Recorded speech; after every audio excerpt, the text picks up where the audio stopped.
So welcome everyone. Thank you so much for joining us. I'm Maika Pollack. I'm the gallery director for the University of Hawaii at Manoa Art Galleries and the director and chief curator at the John Young Museum here at the University of Hawaii at Manoa. And we are so thrilled to welcome Ken Okiishi today to speak with us. His exhibition, A Model Childhood, is up at the art gallery through April 10th.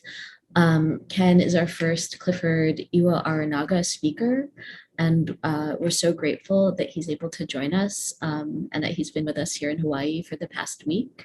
Ken Okiishi was born in Ames, Iowa in 1978, and he lives and works in New York and Berlin. His most recent film, Vital Behaviors, had its US premiere at the Museum of Modern Art, New York in 2021. Recent solo exhibitions include those at Pilar Correas in London and Rena Spallings in Los Angeles, as well as exhibitions at Take Ninagawa in Tokyo, and the exhibition Screen Presence at the Museum Ludwig, Cologne, and a LIST project at MIT LIST Visual Arts Center in Cambridge, Massachusetts. Recent group exhibitions include Manifesta 13, The Kitchen, Fondation Louis Vuitton, and the La Collection Westweg Wagner, Centre Pompidou, Paris, the Museum of Modern Art, the Whitney Biennial 2014, and Kunsthaus Bregenz, Austria. And we're so grateful to have Ken here today. I want to thank the Department of Art and Art History at the University of Hawaii at Manoa, also the SAPFB, and huge thanks to the Clifford Iwao Arinaga Fund for the Art and Art History Department.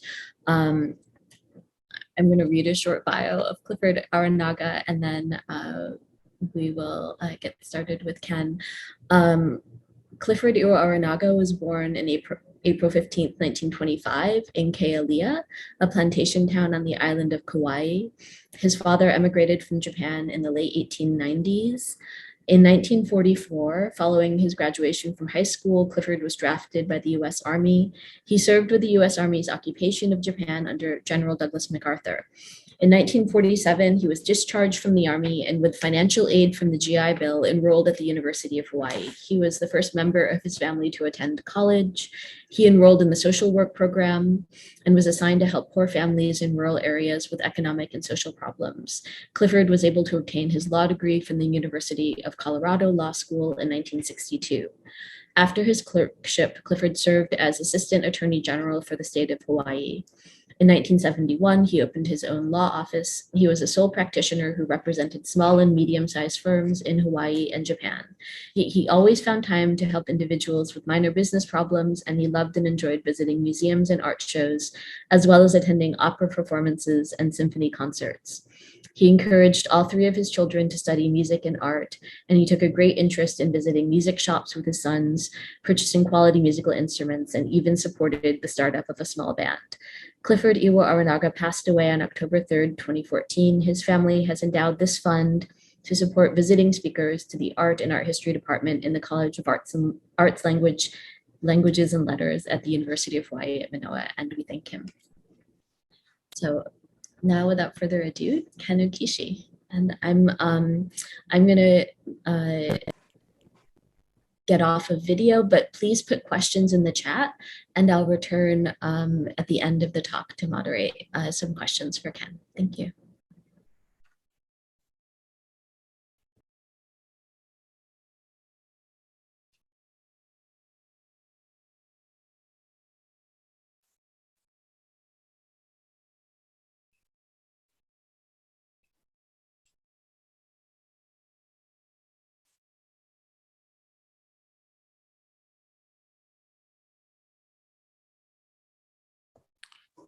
I would like to thank everyone at the university for hosting me and my exhibition so generously in this incredible architecture of tropical brutalism. It has been a truly enriching time here, engaging with a smart and attuned public in an exhibition that activates multivocal talking and theorizing about transnational histories that are too often left in the void of truncated footnotes or a certain expression on the face of a parent and grandparent before they change the subject.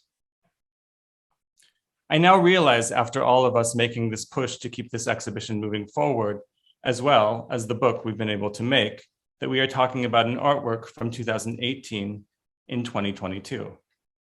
That the folds, distensions, fragmentation, and voided suspensions of linear time that many of us have experienced in the last 3 years had already been there in seed form, as the infinite multiplication of unshared realities facilitated by technologies and ideologies of connection had set us up for the crises of airless space many have experienced during the ongoing pandemic. That many of us experience the current world as the realization of nightmares, of things that can't be true. But as the new normal becomes felt as the old normal, the imaginary tick-tock of our synced up devices refreshes a continuously forgetful view, and the forward movement of time feels even more relentless than it did before.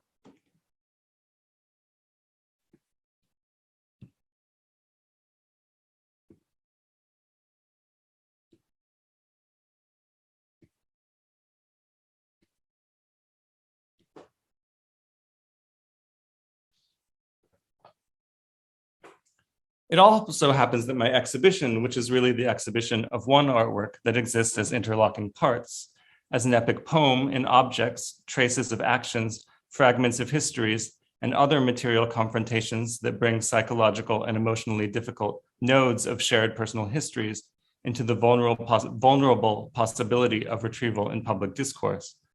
That all of this also overlaps with the recognition that 80 years ago, last week, on February 19th, President Franklin D. Roosevelt issued Executive Order 9066, which authorized the application of a state of exception in relation to the bombing of Pearl Harbor by nationalist Japan, to strip all rights from anyone deemed more than 1/16 racially Japanese within the United States, forcing them to leave their homes, abandon their farms and other businesses, be forced out of university degree programs, often at gunpoint, sometimes in the middle of a 4-year-old's birthday party, and ship the whole family with only whatever they could carry in their hands to concentration camps in the middle of the desert. That this was applied universally on the west coast of the United States is well known. Well known for a history that is frequently scuttled over. That the majority of these people were USA citizens born in the United States is a detail that is always referenced as somehow justifying that a state of exception would somehow be okay if applied to foreign residents, which probably has more to do with an unconscious belief in the rationales of the more recent Patriot Act, or perpetual ignorance in relation to the existence of people who live in states of migration, transnational liminality, and statelessness, whose exploitation is regulated by fear in a situation in which they have almost no functional rights.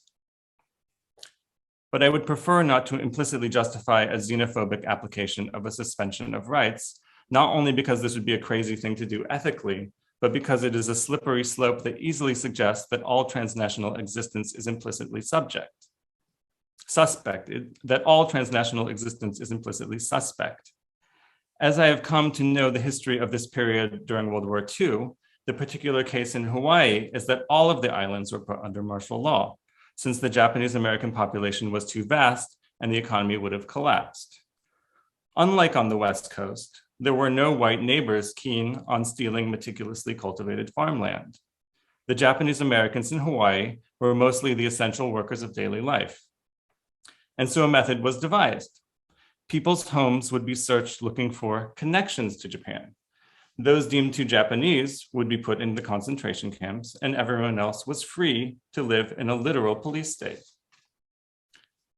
As someone who has worked very hard to reactivate a transnational existence that was stripped almost overnight from my grandparents' generation, I see the threat of a rekindled xenophobia in the USA, where xenophobic psychological and physical violence are normalized to the state of banality, and nativism is instrumentalized most vehemently by people with the most access to use power brutally, as a set of factors that may make transnational existence, once again, something that out of daily necessity may need to be resubmerged, and a multiplied sensitivity to who someone expects you to be may become a crucial act to be able to do. But I'm getting ahead of myself here. The other day, I was attempting to walk someone through this exhibition, and I found myself saying, this is like trying to describe a poem while being inside of reading it. Let me zoom out for a second.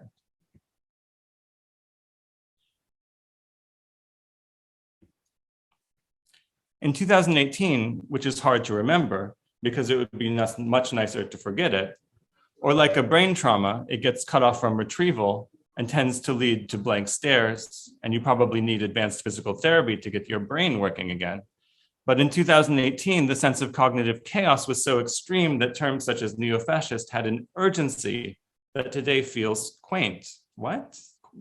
Or the attachment of the assemblage of forces and potential actions that were attached to this one figure, Trump, can somehow no longer be seen if they are no longer attached to this one figure, Trump. That everything that we ever thought was evil in the world didn't disappear when he was defeated, dancing in the streets, ding dong, the witch is dead, but we still live in Oz. There is no place like there is no home. Or maybe I can try a different angle. In 2018, I was supposed to do an exhibition at Rena Spaulding's in Los Angeles.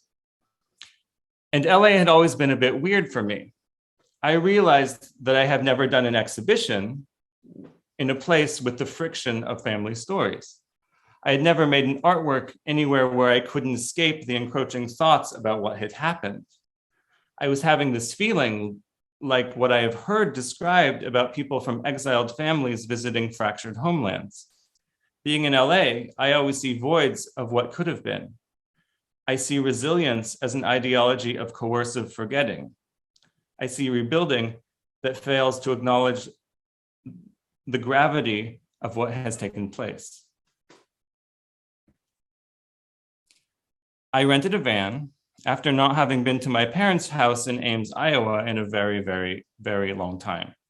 And I was like, okay, so I'll pick up the entire archive of my childhood and drive it to LA. Maybe. Look, oh, there is this concentration camp on the way in Utah. I can do all the settler colonial guilt demons at once. I'll drive there. Everything will be put in confrontation at the same time. I will become whole. I remember now that the idea came to me while I was at SoulCycle.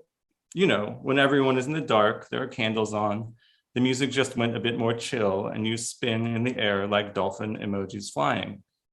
There was also the road trip at Assisi, the Renaissance clouds, the God clouds, the heavenly weather, the light and air, and when you look up driving, you get ideas. It is like the most luminous movie set ever.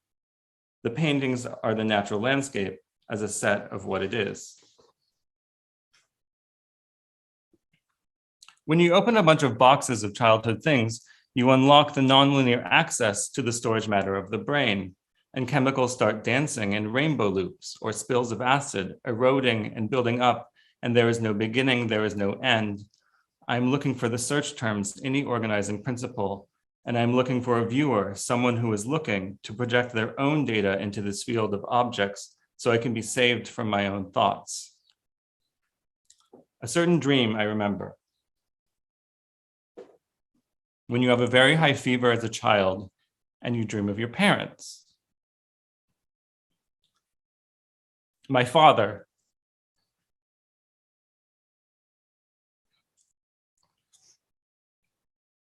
There was barbed wire.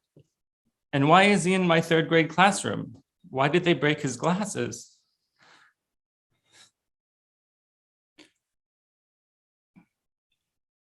Why is there blood running down his face?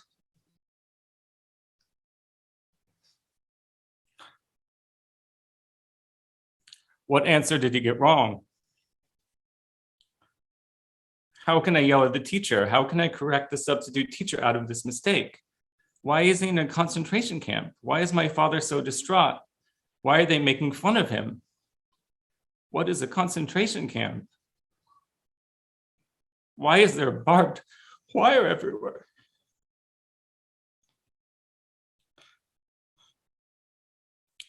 Why do the police wear such tight pants? How can I save my father? Why is everyone so nice to me? Why is my father bleeding?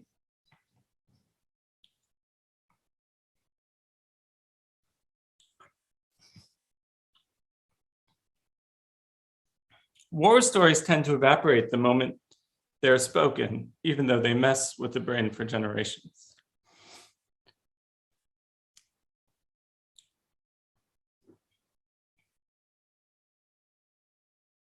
Things tend to stay unspoken, schematic, vague. There's a way of explaining away this phenomenon through cultural cliches such as shame. But I've never encountered anything that I would call shame when I witness the oral histories. It's more that the facts are stated and then fall to the floor. Every once in a while, my Japanese American grandfather would get in the zone and want to tell me something. He'd like to sit on park benches, watch people go by, and think all kinds of things. My grandfather, the middle school dropout, would joke sardonically in his pidgin accented voice. My grandfather speaking. A wise man once said, "All the world is a stage. I should have received an Oscar for Best Actor." You know, your grandfather was a welder at Pearl Harbor. What? Really? But why didn't you die in the bombing? It was my day off. What? But didn't they suspect? You know, they went to my brother's house looking for connections to Japan. There was a rumor that they were going to put us into concentration camp on the mainland. You know, I had just bought my house in Kaimuki before the war broke out. And my mother said I was an idiot and would end up in the poorhouse for doing it. And then all of this. So I took all of our family treasures that were in my house, you know, all of the dolls from Japan, from that photograph of your dad on his first boys' day, and I dumped them into the ocean right next to where I worked. As a child, I would somehow hear this story and then go to the basement to find the dolls that my Hawaiʻi mother had bought in Japan when he was visiting my father during his R&R from the Vietnam War. For those of you who don't know, Hawaiʻi is a word that is part of the pidgin that developed in Hawaii between people who already lived here, settlers, and people who migrated from all sorts of places in the 19th and early 20th centuries to work in and around the plantations. Hawaiʻi, as I understand it, could be understood now to mean white settler in the way that other non-white immigrants use the term to refer to certain white people, certain white behaviors, and certain white attitudes. It has come to be known as a derogatory term, or also sometimes as a kind of cultural appropriation of the native Hawaiian language, but pidgin is implicitly much more post-structural than that. In my family, the term haole was mainly used as an accurate description of whiteness as linked to settler colonial habitus. Back to the memory download. I would find these dolls from Japan that my haole mother had purchased during the disaster of a different war and make up stories such as, I live in a Japanese village. What can I hear the neighbors doing? And then I would do the fan dance from the Karate Kid. Talking to my father the other day, and he has only recently been able to talk about any of this. He would say that he used to go to his cousin's house when he was a child, where they still had some dolls from Japan, and stare and wonder, look at all of these tiny Japanese people. But I guess that is something else that happens when you begin talking. Everything sounds so ordinary, so cute. Speaking has a way of destroying the material of emotions and a contextual understanding that can no longer be recovered, of knowing in the way that children know everything that is happening around them, even if they don't understand it, knowing that your neighbors were just taken away to a concentration camp. Everyone else names each and every time the camps as Japanese or Japanese American. But it's a bit like menus that some old school restaurants in Honolulu have it. There are things simply presented as food with names like unagi no kabayaki, and then there are things called sandwiches, such as hamburgers. All of these things are unconsciously unmarked, since the cultural origin and mix is not seen in your own face. There are so many details that become necessary to understand even the tiniest fragment of any of this. Things that you know when you witness the face of someone trying to tell the story, of what they can't quite push out or rush over and stop. When I watch videos of Japanese American men who were in between the age of my grandfather and my father at the time during World War II, and who were also my father's cousins, talk about what it was like to be in the segregated units of Japanese Americans fighting the war in Europe. Everyone arrives at a certain plateau of silence, and only a few constrained to tell the stories of knowing they were being exposed to particularly complex and deadly situations, that being the best and most precise group of soldiers their Howley general had ever seen also came with a sense of pushing towards deadly exploitation.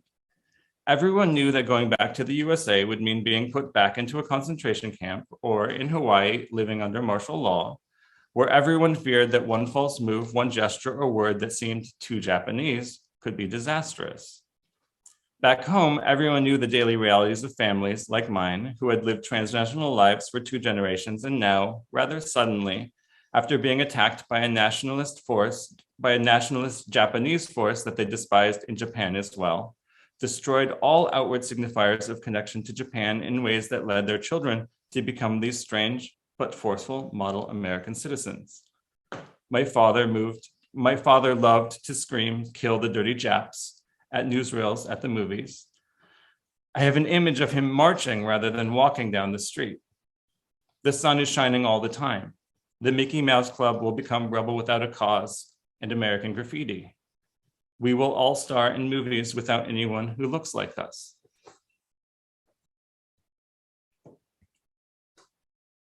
Nobody could see into his home when nobody was looking. My grandmother could bow to her imaginary Shinto shrine and iron white shirts so crisp that the sun would blind anyone who saw her walking down the street. A certain sense of embarrassment, on the other hand, of becoming forward and aggressive when necessary, is something only my grandfather could kindle, since his education was as a runaway in Los Angeles as a teenager in the 1920s. Not the proper schooling that my grandmother received in Japan, in Hiroshima. Many of them would be burned, live with the effects of radiation, remake and rebuild. Death is not the only trauma of war, but trauma is something that only the 4th generation has time to talk about. The privileges of being Yonsei, like me, the realization of 130 years of being seen as a perpetual foreigner in a country you only sort of like.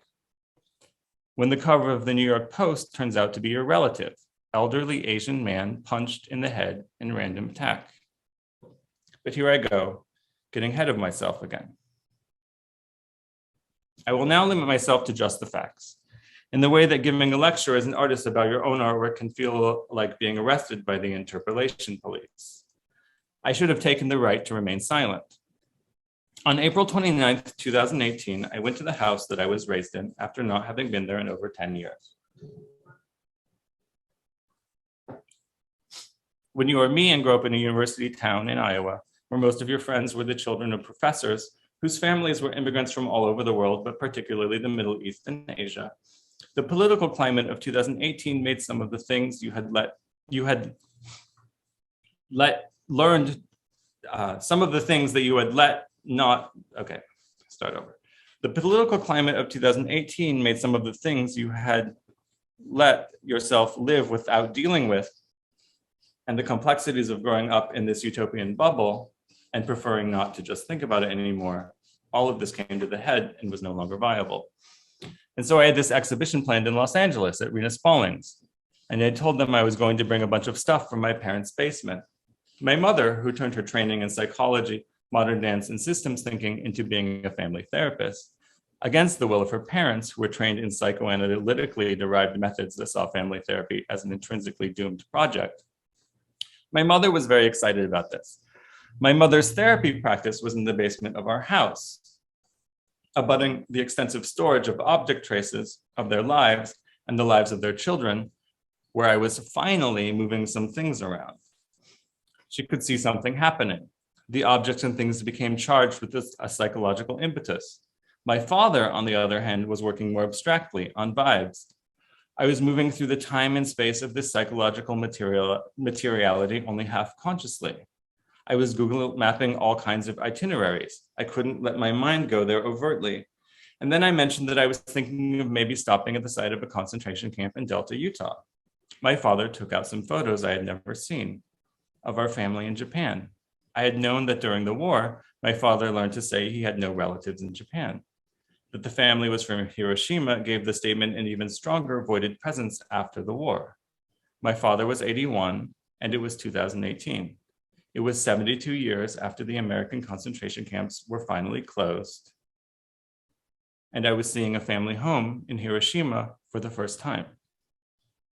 It was the first time my father had admitted to me that we used to be a transnational family, that Japan was as much a home as Hawaii. Like many people who experienced the radical disjunctures incited by war, my parents had a habit of never throwing anything away. A common excuse for hoarding is that each of these things is perfectly useful, and it would be a waste to throw any of it away.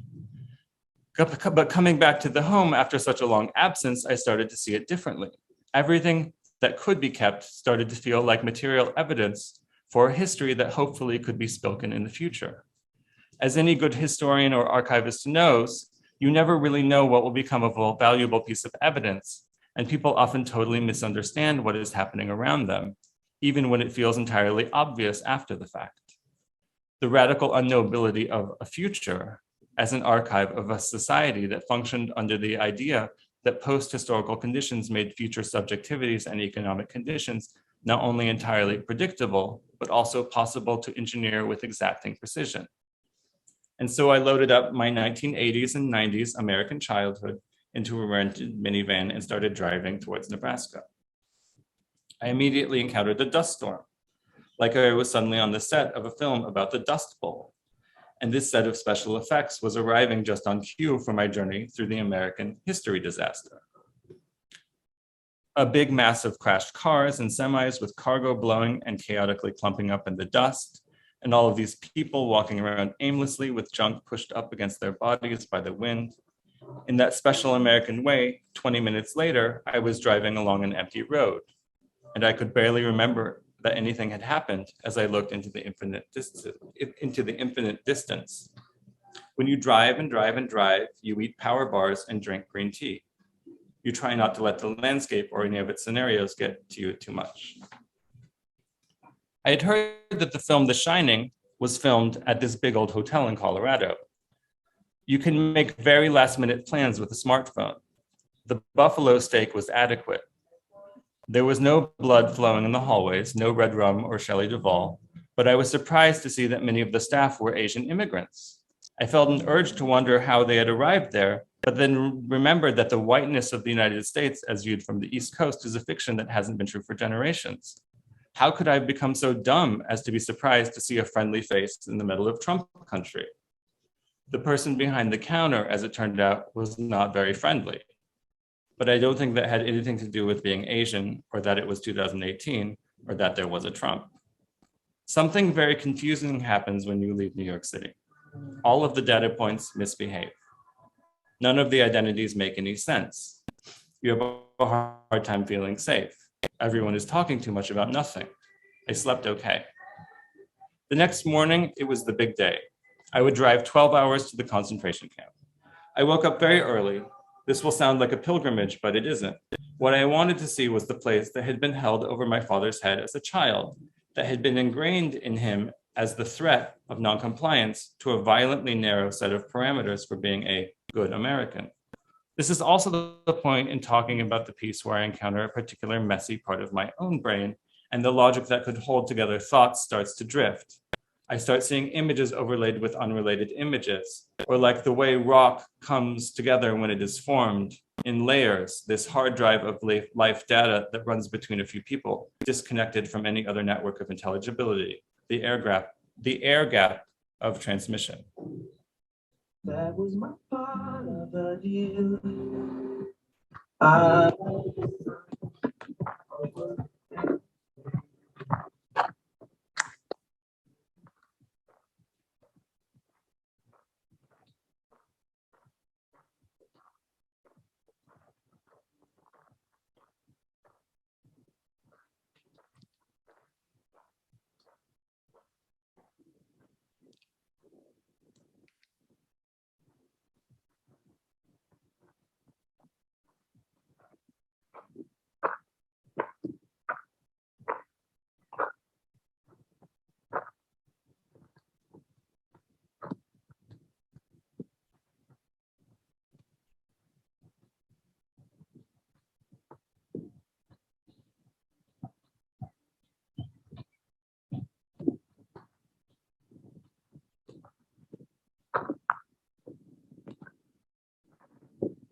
When I forget to sleep, text to speed, text to speed, text to speed.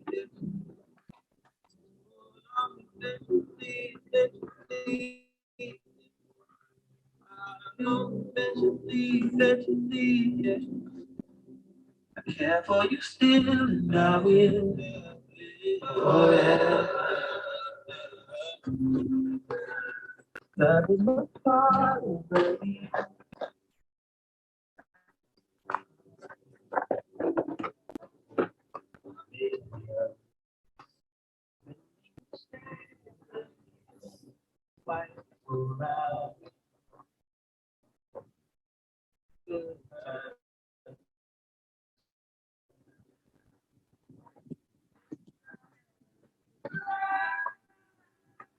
This life.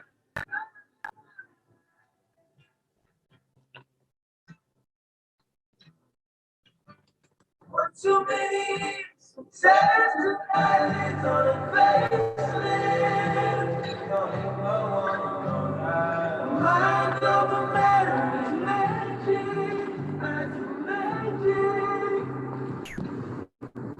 If you think about it,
I had the basement scanned before I took anything out of it, like a backup of physical objects as files.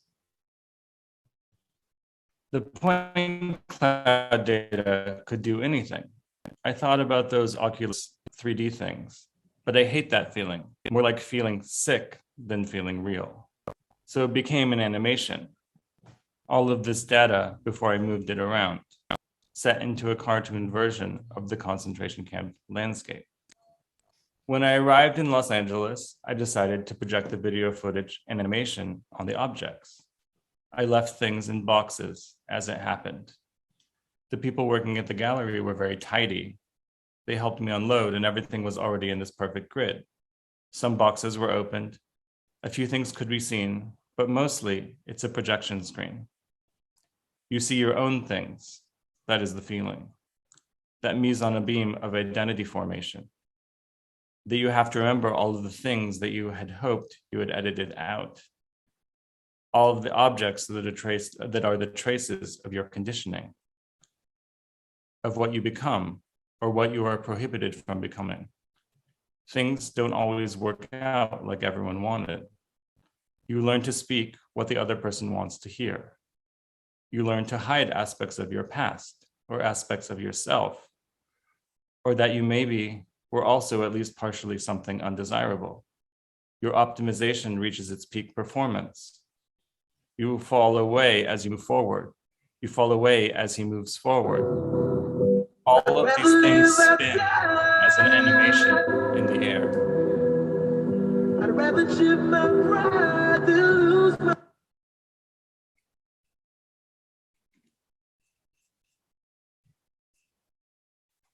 Did you read the article in the New York Times recently about how the Americans forced Japanese American prisoners to play baseball in the concentration camps? Like They forced them to look like they enjoyed it. Yes, but did they shoot them dead? Only if they got too close to the barbed wire fence that locked them in. Thank you.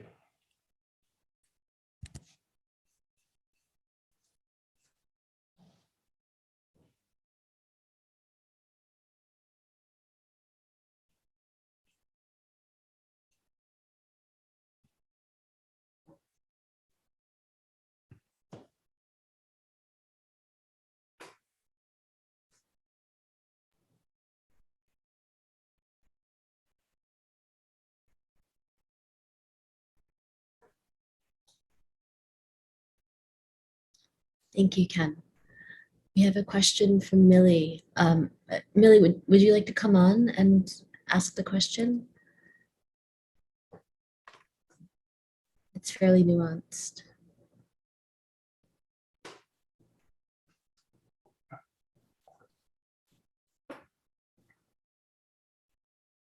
You could come on just by voice. Oh, can you hear me? Yes.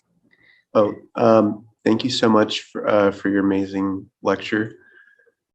In the past, you have made groundbreaking image-based works that incorporate screens, paint, notions of abstraction, and here you have works where the cerebral psychological objects are loaded with meaning that in many ways is autobiographical as a multi-generational, quote, go for broke, Yonsei Japanese-American experience.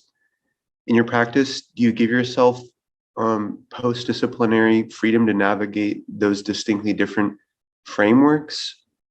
Are they connected? And if, why or why not, what ties them together, separates them for you as an artist? Thank you so much. That's a great and complicated question. I think that the best way to answer this is that I think the best way to answer this in terms of my formation, my education. So in around the year 2000, and this may sound like the present to some people, there was this enormous debate about formalism versus autobiographical material, right? Autobiographical material was associated with 70s feminism. A certain formalism or even denial of the existence of the biography of the artist was another point of view. I happened to be educated in these warring systems at the same time, right? At a time when people were very sick of identity politics. So around 2000 is also the moment when everyone was kind of like, even the people who were deeply involved with identity politics, a lot of them were just like, we can't take this anymore. We can't think about this anymore. It's overwhelming and cognitively just exhausting. And so I would say that in my own practice as an artist, those modes have existed in tension all along, but sometimes what becomes visible in the work or what doesn't become visible shifts, right? So it is actually true that in this work of mine that is video monitors that become the support surface for painting, that all of the videotapes actually come from the same basement as all of the stuff in the current exhibition, right? So you could say in a certain way that the support surface of that work is a similar set of materials as what comes to be viewed in this exhibition. I think, does that answer the question? If you can unmute. Oh, yes. Thank you so much. That answers a lot. Okay, thanks.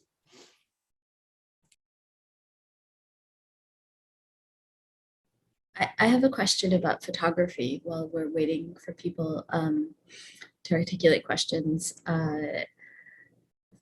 to post. The project seems to come so much out of looking at archival family photographs.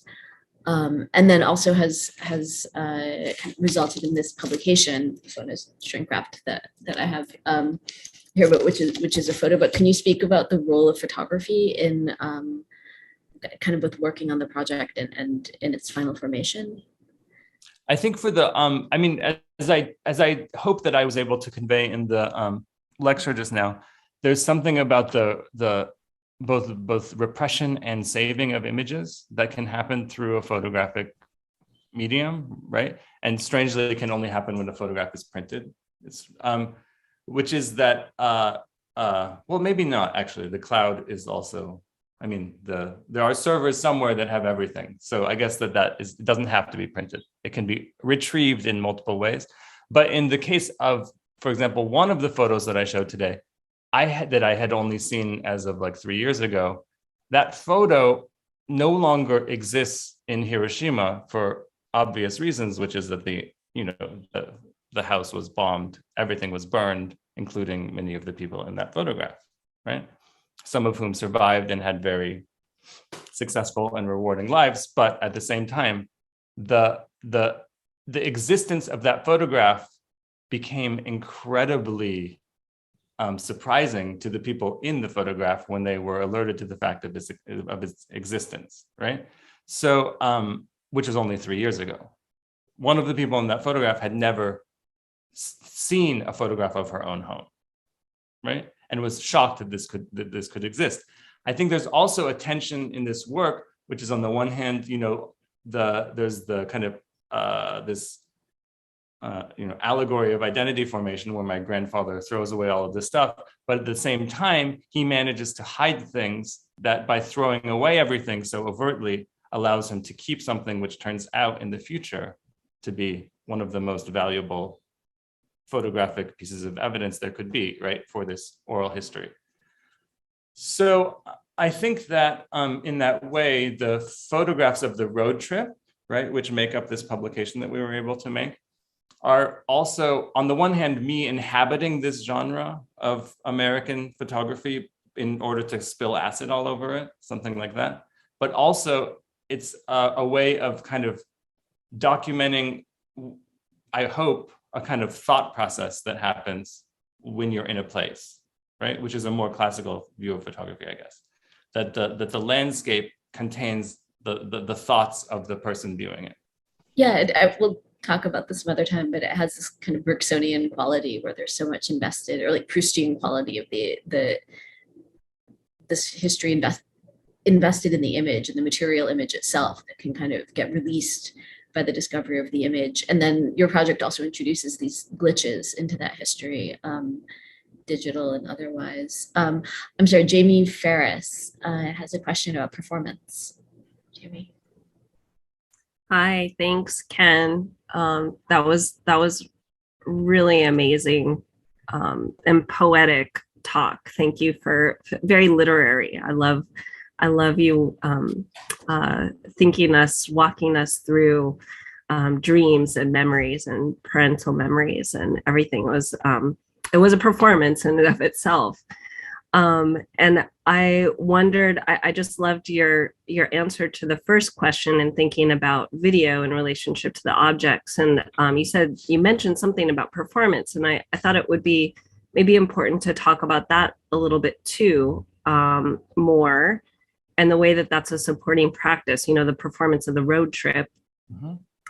And then also the kind of performance space that you construct for the viewers too, in relationship to your objects. I mean, you mentioned at the very end that you think of the object kind of like a projection screen rather than an archive that we can access, and it's so much about what we can't see and what our own childhood memories bring to in relationship to your object. So can you just walk us through a little bit how you're thinking about performance? And yeah, I mean, I think that for me, the kind of core of this, and it's one of the reasons I think that the autobiographical material becomes so explicit, even though I'm hoping it becomes allegorical, is that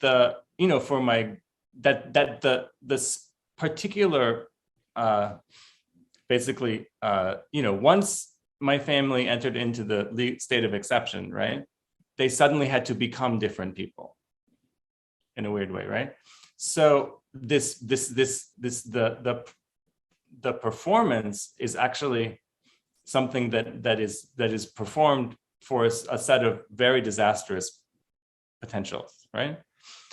So I think that that kind of understanding of the consequences or whatever of performance, that is something that I think then for my father's generation, that was like, that was it. That was your entire life. You don't get to leave the camp. You're, you know, even if you weren't put in the camp, especially if you weren't put in the camp, you never get to leave. That is your life, right? You will perform this ideal version of whatever the person across from you wants to see. So I think that for me as an artist, that I hope that I can do performances that counteract that on some level, either by making it explicit, by creating objects that circulate in a certain marketplace, or other kinds of things, right? Where also the viewer doesn't necessarily know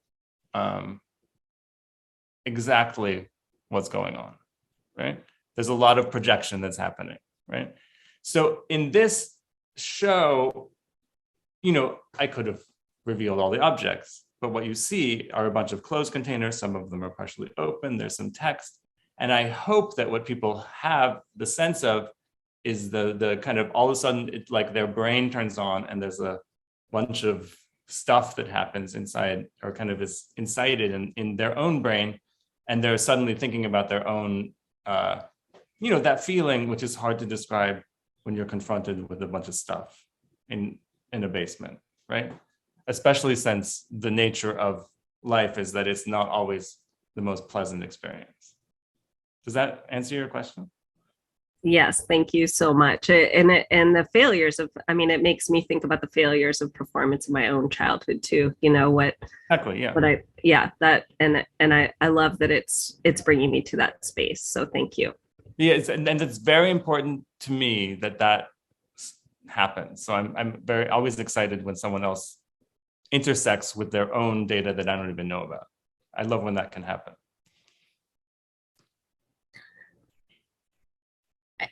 I'd like to invite Erica Falcon for her question, because it kind of ties into that discussion, either by audio or visual or turning on video. Either way is fine. Yes. Are the objects in the gallery in your videos based on your belongings from your childhood? And in the digital scene in the desert, where it has all your belongings in the basement, based on what you and your family were forced to store inside, since some of them are Japanese items and you have to blend it in, and you have to make yourselves blend in like Americans in a household. Is that right? Yeah, I mean, I think it's one of the reasons I could only talk about this work is in a kind of like poetic space, is because it's not so linear. It's very hard to say. I mean, I guess the best place would be like, you know, in your brain, it's like not that I actually am hiding things, because of course it's my grandparents, but it's that this set of cognitive patterns and behaviors kind of transfers everywhere, right? So, you know, to answer your question, I mean, I think one of the things that I did was certain objects, which could, like this figure, this angel figure, that was actually scanned specifically and then printed again, right? So certain things started to get brought out of the scene. But yeah, it's getting to a messy part, because what happens a bit like in a dream space or a kind of poetic dream space is that the mixing of these generations starts to get clogged up in a set of behaviors and affects, I guess is the best way to put it. So, you know, I can't really answer some of the questions that you asked literally, because they are more kind of, you know, things that appear that are not logical, if that makes sense. Can we have Jack Ricker on ideology and memory? Hi, thanks so much for this talk. It's really, really powerful. there's just like so many threads. I guess this is like less of like a fully formed question. I just really appreciate the notion of ideology as a kind of force of erasing history and kind of like erasing memory as you kind of adhere to this kind of like top-down ideology. I just wonder if you could speak more about that. Thank you. I think that so like within the kind of way that a lot of people right after the war and leading into it, and people who basically are survivors of the situation, resilience is one of the main ideologies, right? So basically the idea that you can move on and not talk about it and just make your life, right? That, of course, is the state that many people go through, right, after traumas and things that we probably will never be able to understand. You never know, might happen. Right, which is that now in my generation, I can look and see the people who didn't survive, right? The people who couldn't be resilient, the people who could never get it together, right? So I think that for me, the ideology of resilience was on the one hand, something used to kind of say, look, you can't hurt us. We're survivors. We're amazing. And on the other hand, it was used to make it so that the history also disappeared. And there are very specific ways. I use the word concentration camp. There's things that are called everything from evacuation camps. Often in the propaganda films, they're called evacuees. The prisoners are called evacuees. I avoid all of that language because it was designed very specifically to show people as like it's like they went to summer camp or something. So in all of those ways, yes, the question was about ideology. I think ideology was used on the one hand to propel people into normalizing the situation and then becoming model citizens who never did anything wrong, right? And on the other hand, to pretend that the people who didn't survive psychologically were failures and that they should also be quiet, right? So I hope that now becomes clear that was a mechanism intentionally deployed to make this history disappear.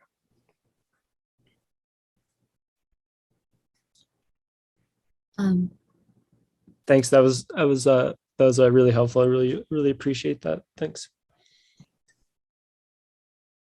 I think we have time to do maybe one or two more questions if people have them. And that was kind of an intense presentation.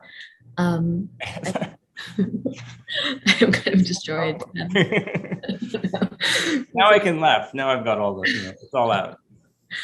I guess I just come from a week or two ago watching Felix Bernstein's talk about your work, which was also a kind of performance or performative Zoom talk as a genre, maybe crystallizing around interpreting your work. This seems to have a lot of weight, thinking about both of these events. Hey, Felix. Oh. Do you want to come on and ask a question? How's it going? Hi. Oh wow. Oh my God. Hi, Felix. Yeah, I didn't want to. I just am learning so much about this work, even though I was there when you made it in LA. But it's amazing how much things change over time, and different valences come into it. And I think it being in Hawaii, but also just giving it time to breathe is really amazing, because so many works just, for better or worse, just go in and out on Instagram or something. And I feel like it's great to give this a lot of time and think about it, and to reflect on it. And I loved hearing your comments. I don't think I know that it's blurry and mixed up, and it's not about there being like referential, as you said in the previous answer, there's not like a hierarchy of indexicality with the objects that you use. But since you are incorporating in a sort of unusual and radical way things that are sort of ready-made or really existing from childhood, and 3D printing and VR models, and not in a way that hits you over the head with it, but it's very blurry, right? And these mementos if you're driving. I wonder how you, if you, I'm not, I know you don't rank the level of realness probably, but how do you sort of determine what can go in and out of this, or is there a chance aspect to it? So my answer, Felix, is going to sound a little weird, crazy. I do not see any difference between the data and the object. Like, I literally don't, right? So this is this weird thing, and this is I was very anxious about removing anything from the basement until it was scanned. Once everything was scanned, it's like, okay, we can move things around. It is archived, it is documented. If something gets lost, it's okay. We have the data, right? So I guess there is the hierarchy here, if there is one, is that once the data is saved, the object can be thrown away. But until we have the data, it is the most important thing on planet Earth, every single bit of it. Does that answer your question? Wow. No, I mean, it brings up other questions that I'll have to ask you, but I love the almost aphorism of it. Thank you. Thank you.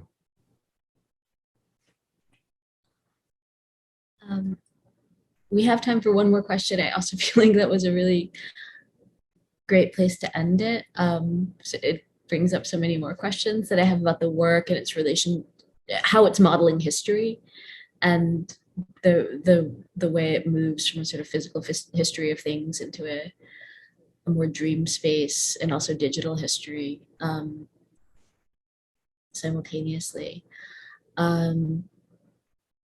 Yeah, I will keep an eye on the chat, but also start to say thank you so much for this talk and for your presence here and for your exhibition. As someone is saying in the chat, your work, sharing your work with us is such a gift. It's been an incredibly meaningful part of this year at the University of Hawaii at Manoa, seeing people come in and have their own stories to tell about this particular history in a very intimate way, and the way that the objects in the room have evoked these histories and a kind of storytelling around them has been incredibly moving. And you're the first visitor that we've had since the pandemic, so that's also been a really wonderful experience. Thank you so much, and thank you everyone for joining us today. Thank you.